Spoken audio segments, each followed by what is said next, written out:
Okay okay okay అండి. శంకర్ గారు శ్రీకాకుళం. ఇప్పుడు ఏం జరుగుతుంది?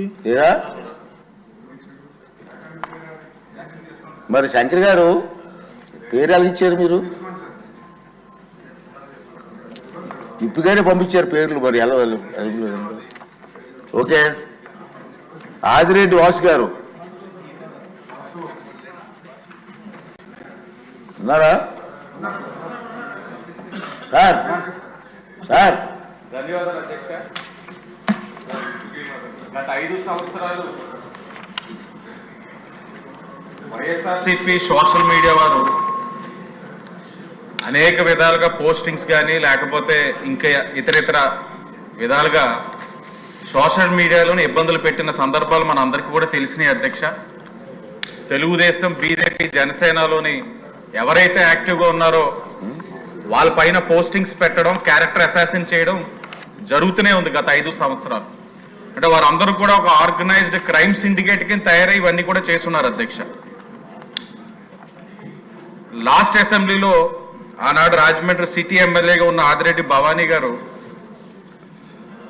గత 5 సంవత్సరాలు ఏదైతే అధికార పార్టీ వైఎస్ఆర్ కాంగ్రెస్ పార్టీ వారు మద్యాన్ని ఒక ఆదాయం కింద తీసుకొని కల్తీ మద్యం ఏరులై పారే సమయంలో ప్రాణాలు కోల్పోతున్న వారి పక్షాన తెలుగుదేశం పార్టీ ఆనాడు ఎమ్మెల్యేగా ఆవిడ మాట్లాడడం జరిగింది అధ్యక్ష. అది కూడా అసెంబ్లీ సాక్షిగా మాట్లాడితే ఆవిడ పైన ఒక మహిళ ప్రజాప్రతినిధి అసెంబ్లీ సాక్షిగా మాట్లాడిన అంశాన్ని సోషల్ మీడియాలో విపరీతంగా ట్రోల్ చేశారు అధ్యక్ష.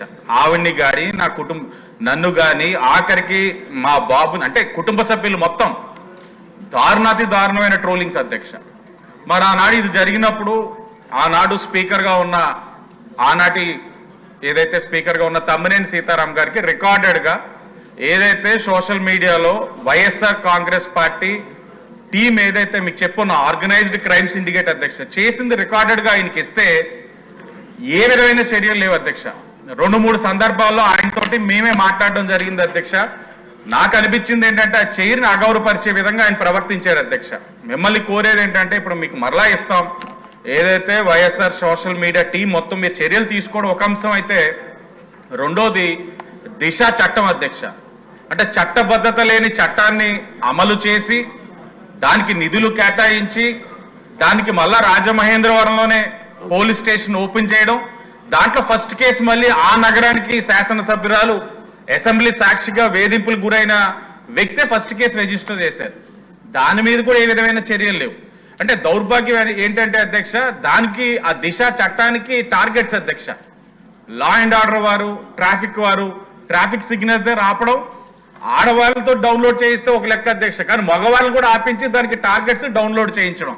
అంటే అధికార యంత్రాంగాన్ని ఏ విధంగా వారు ఉపయోగించుకున్నారన్న దానికి ఇది ఒక నిదర్శనం అధ్యక్ష. మిమ్మల్ని కోరేది ఒకటి అసెంబ్లీ సాక్షిగా ఒక మహిళా ప్రజాప్రతినిధి పైన ఇలాంటి దుష్ప్రచారం చేసిన ఆ వైఎస్ఆర్సీపీ సోషల్ మీడియా ఆ అల్లరి మొక్కల్ని కఠినంగా శిక్షించడం ఒకటైతే, ఈ దిశ చట్టం ఏదైతే ఉందో చట్టబద్ధత లేని చట్టానికి నిధులు కేటాయించిన విధానం, దానిపైన ఎంక్వైరీ వేసి దానికి ఏ విధంగా ఖర్చు పెట్టారు నిధులు ఏవైనది అని అన్నింటి మీద కూడా ఎంక్వైరీ చేయాలని మిమ్మల్ని కోరుతా ఉన్నా అధ్యక్ష.